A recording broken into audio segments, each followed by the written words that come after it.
सहारा enterprises तुमच्या स्वप्नातली गाडी आता कमी किमतीत. इचलकरंजी शहरालगत असलेल्या कबनूर चंदूर रोडवर कोन्नूर पार्कमधल्या सहारा एंटरप्राइजेस इथं पश्चिम महाराष्ट्रातली विविध बँका आणि फायनान्स कंपन्यांनी जप्त केलेल्या जुन्या दुचाकी आणि चारचाकी गाड्यांची विक्री केली जाते.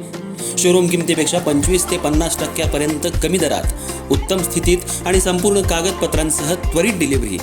दुचाकी 20,000 पासून पुढे तर चारचाकी 50,000 पुढे. आपल्या पसंतीची कार किंवा बाईक आता अगदी परवडणाऱ्या दरात घेऊन जा. विश्वास, पारदर्शक व्यवहार आणि उत्तम सेवा हेच आमचं वैशिष्ट्य.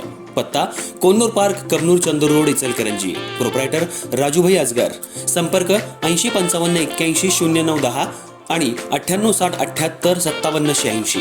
सहारा एंटरप्राइजेस, दर्जा, विश्वास आणि बचत यांचं परिपूर्ण ठिकाण.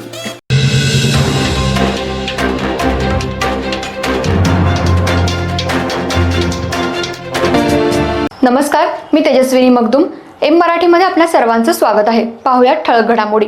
निमशिरगाव दानोळी रोडवर तुकाई डोंगराच्या पायथ्याशी असलेल्या निर्जन ठिकाणी चारित्र्याच्या संशयावरून पतीनं आपल्या पत्नीची निर्घृण हत्या केल्याची खळबळजनक घटना गुरुवारी 22 जानेवारी रोजी रात्री 8 वाजण्याच्या सुमाराला घडली. या प्रकरणी जयसिंगपूर पोलिसांनी संशयित आरोपी उमर मैनुद्दीन कोळुसकर, वय 27, राहणार जत, बोरगी, जिल्हा सांगली याला ताब्यात घेतलंय. याबाबत घटनास्थळावरून आणि पोलिसांकडून मिळालेल्या माहितीनुसार मयत महिला सायरा बानू, वय 22, ही आरोपी उमर याची पत्नी आहे. पत्नीच्या चारित्र्यावर संशय घेत आरोपीनं तिचा काटा काढण्याचा कट रचल्याचं प्राथमिक तपासात समोर आलंय. संशयित आरोपी हा सुरुवातीला दानोळी परिसरात असलेल्या नातलगांकडे आला होता. त्यानंतर पत्नीला फिरायला जाऊया असं गोड बोलून तुकाई डोंगराच्या पायथ्याशी निर्जन स्थळी घेऊन गेला. त्या ठिकाणी दोघांमध्ये वाद झाला असावा अशी शक्यता वर्तवली जात असून वादातूनच आरोपीनं पत्नीवर हल्ला केला.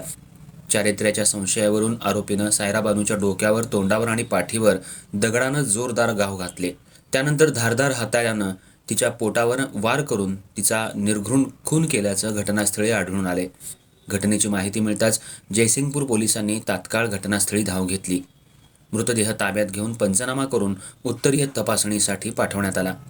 या प्रकरणी जयसिंगपूर पोलीस ठाण्यात खुनाचा गुन्हा दाखल करण्यात आला असून आरोपीला ताब्यात घेऊन पुढील तपास सुरू आहे. या घटनेमुळे परिसरात भीतीचं वातावरण पसरलं असून नागरिकांमधून तीव्र संताप व्यक्त होतोय.